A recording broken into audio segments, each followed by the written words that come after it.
I've been asked to talk about the possible digital futures for gallery education, with the emphasis on possible and digital. And there are three questions that I will address. The first one is, what does gallery education want to do with digital? The second is, what's special about digital? What can digital bring to it? And the third is, what can we learn from other cultural sectors? So it's a lot to achieve in 15 minutes.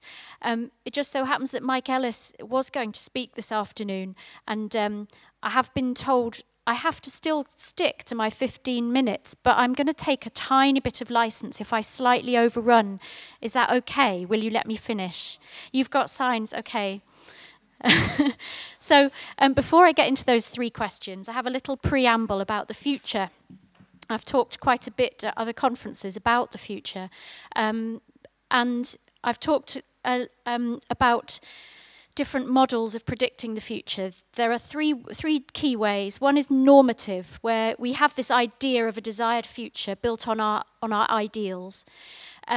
And then there's the extrapolating way, where we build the future on current trends. That's what we tend to see these days. But there's a new type of future horizon scanning, which is about scenario planning. And it's really where possible futures are built on both ideals and trends, but taking into account critical uncertainties. So I want to just take a step aside and ensure that we are taking into account a massive emerging critical uncertainty, which is the approaching, sorry to depress you slightly, but an approaching state shift in the Earth as an operating system in the next 2 or 3 decades. So we'll come back to nice stuff in a minute, but it's just really important to think that when you're projecting ahead and looking at the future, you're not just thinking in terms of how technology will progress, but in terms of how the wider environment will impact on our ability to progress technology, our ability to have stable society. But also positively, it throws light on the importance of creativity, the importance of learning, and the importance of harnessing technology to those things. So I should just mention, of course, that this map. Have you seen this map? It's a global, live map that shows you the storms approaching. You can see these terrible storms that are affecting the southwest and spin right around the globe and go up and down in lots of layers. We can get really excited about these technologies, but it is fundamentally technology that's driven to extract resources from the earth that have led to this disruption of our climate. And our addiction to fossil fuels. So technology is this really twin-sided thing. It's incredibly exciting and has potential. It holds many solutions for us, but it's also really the key to how we've got to this mess in the first place. So for me, a core belief is that if we're talking about a vision for how arts organisations can help people radically develop creative capacities, then nothing else can reasonably, we can do nothing else really than focus on the task of slowing down that state shift in the earth so that we can sustain life on the planet. You might think I'm taking the agenda way off, but I'm comforted by the fact that Ruth talked about the same thing earlier. So I believe that the biggest organisations like the Tate have a role to lead in this kind of work. You can probably interpret that slide for yourself, but if you don't know what the image is, this is a recent performance by Liberate Tate that wants to end BP's sponsorship of the Tate. I'm second from the left. With a veil on. So just coming back to the questions now. you'll be relieved to know. So what does gallery education want to do with digital? Well, Mike Ellis, who was going to speak here today, contacted me and said, I'm speaking at this event, and I actually don't know what gallery education is. So I thought, actually, that's a really good question. I might try and answer that.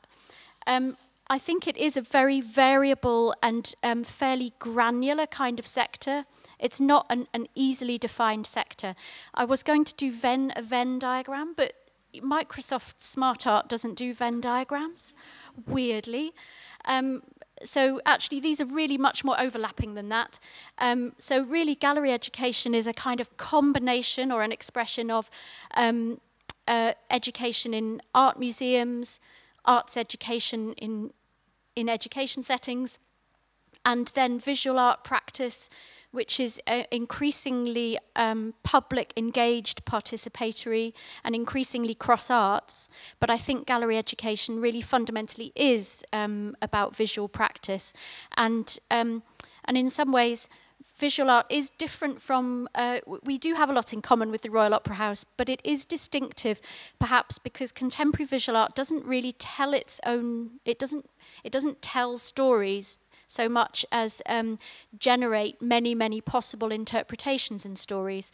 And so it often needs mediating, but mediating in a way that that helps generate more interpretations. So in essence, I think gallery education is about mediation of art that deals with a complex world.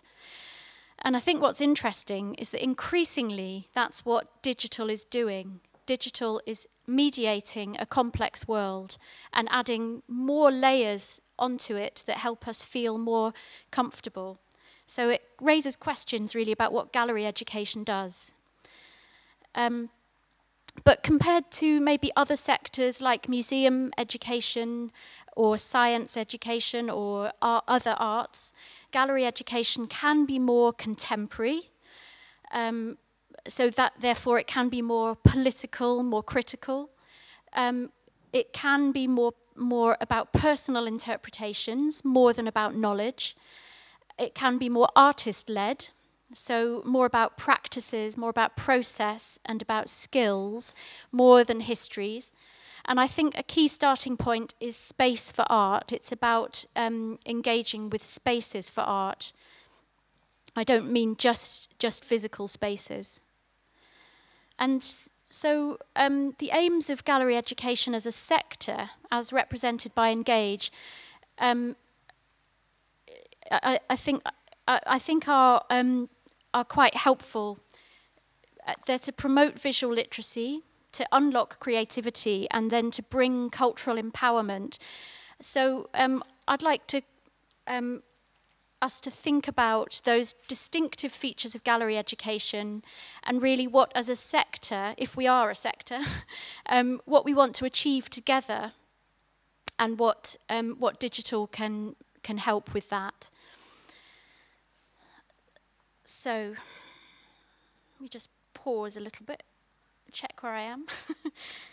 So there are a lot of websites out there that actually contribute to these goals of promoting visual literacy, promoting skills in creativity, and engaging people in art and spaces. And for example, Access Art, who've already spoken,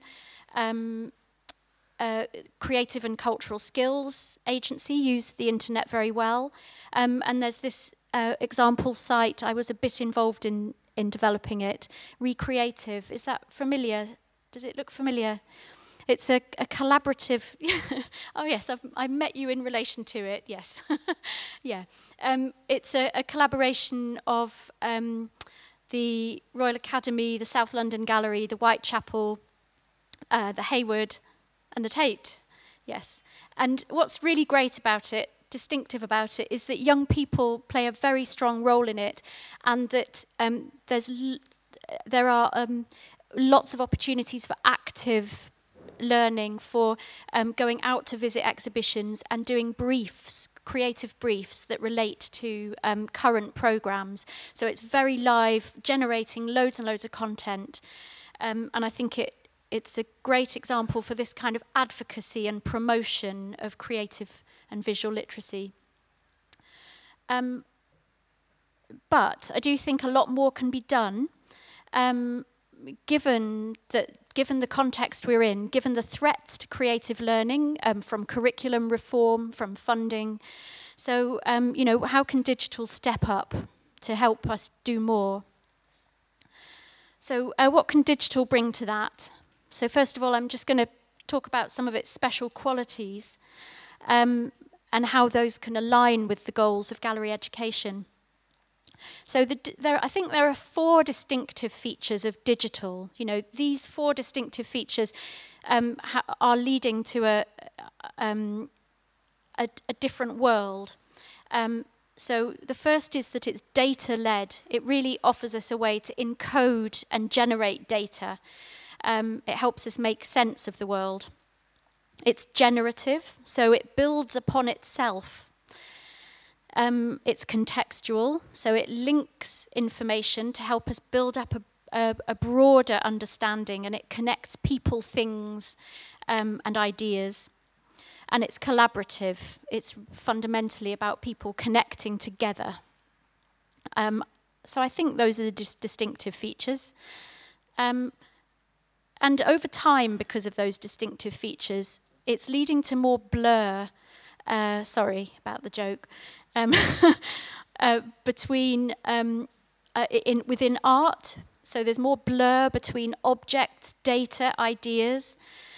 There's more blur between virtual and real spaces, and there's more blur between artists and participants.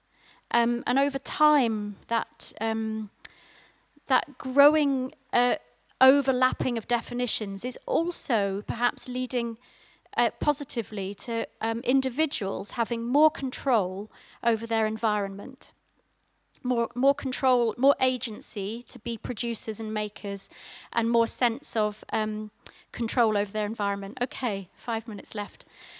Tom Uglow, who is a creative director at Google Creative Labs, has talked about contemporary art and culture being about the future. They are the art of the future. You can read that to get the sense. He's just written an article in Aeon, the digital magazine, so I suggest you read that.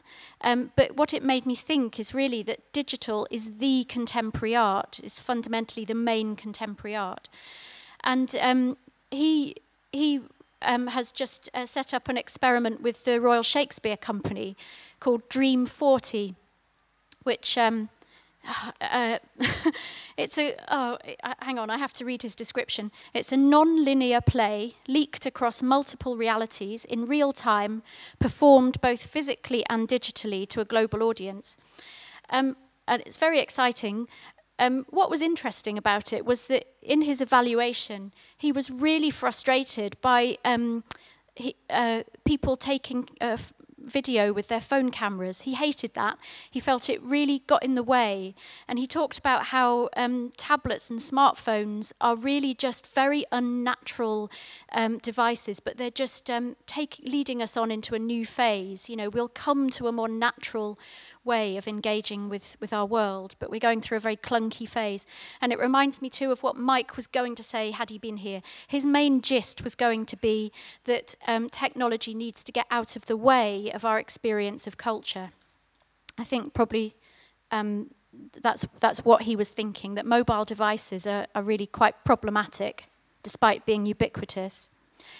So that's digital in a nutshell, but what can we learn from other sectors of cultural practice? I may have to slightly go over, but I'll try and be quick.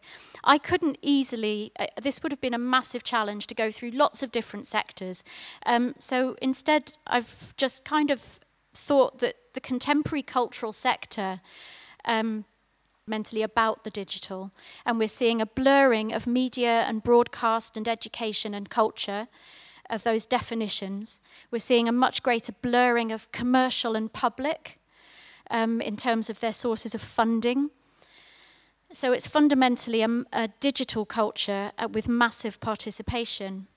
Mike Pedson, who's at the Smithsonian Museum, said he's talked recently and said TED Talks make millions of people cry and they share them, but do museums, do art galleries, you know, what do museums and galleries want to do with this mass participation, this mass emotional engagement that the internet is evoking?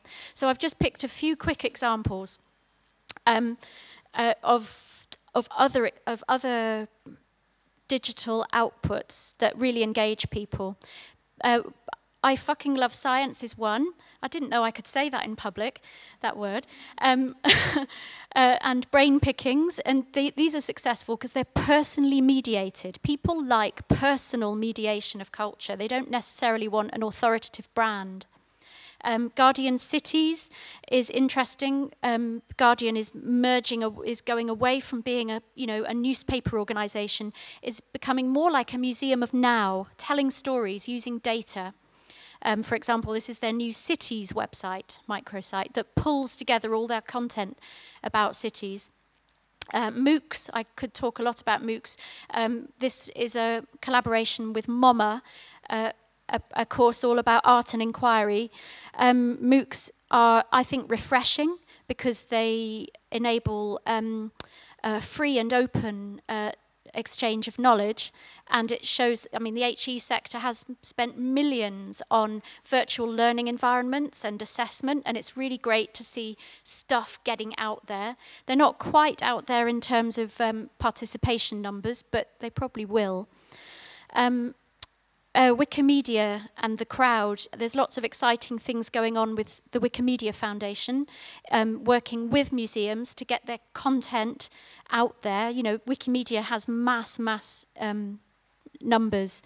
So, for example, they're planning a project with the Natural History Museum where they want to engage people to upload photos of environments to go onto species pages, to contextualize learning about species. And this is a photo contest where they wanted people to upload photos of monuments around the world. So it has mass global reach.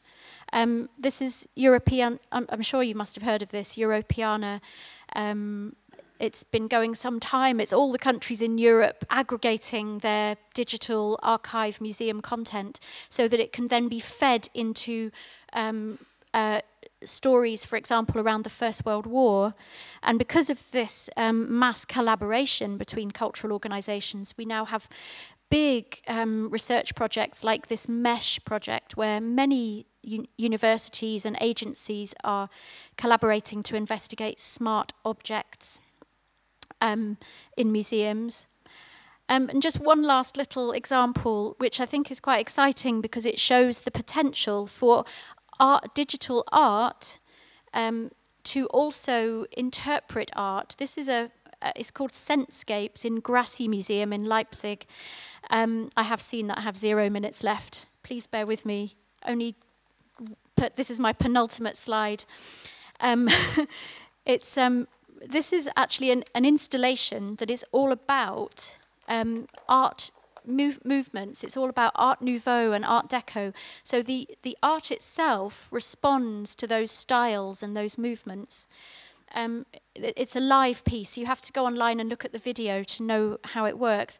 And I thought really that galleries have great opportunities to use the digital to radically stimulate our experience of art in spaces with others and to make a more seamless connection into our lives. So I've just finished with quick categorization of the possibilities for digital in gallery education. So in physical spaces, more exciting art, more digitally created spaces, more enhancing our experience through data, not just assuming certain uses of mobile, and more digital making. And online, well, we've already got lots of digitized art and born digital art, but I think the opportunities are in more social creativity, deeper contextual learning, and more advocacy of the value of creativity. Just quickly to finish on this question, has gallery education lagged behind? I'm not so sure that it has. I think it beats ourselves up a little bit I think there's been huge innovations by digital artists and in quite a lot of experimental projects. Where the sector has lagged behind is in collaborating, in building infrastructure together, and in advocating for the distinctive qualities of gallery education. So thank you for bearing with me towards the end.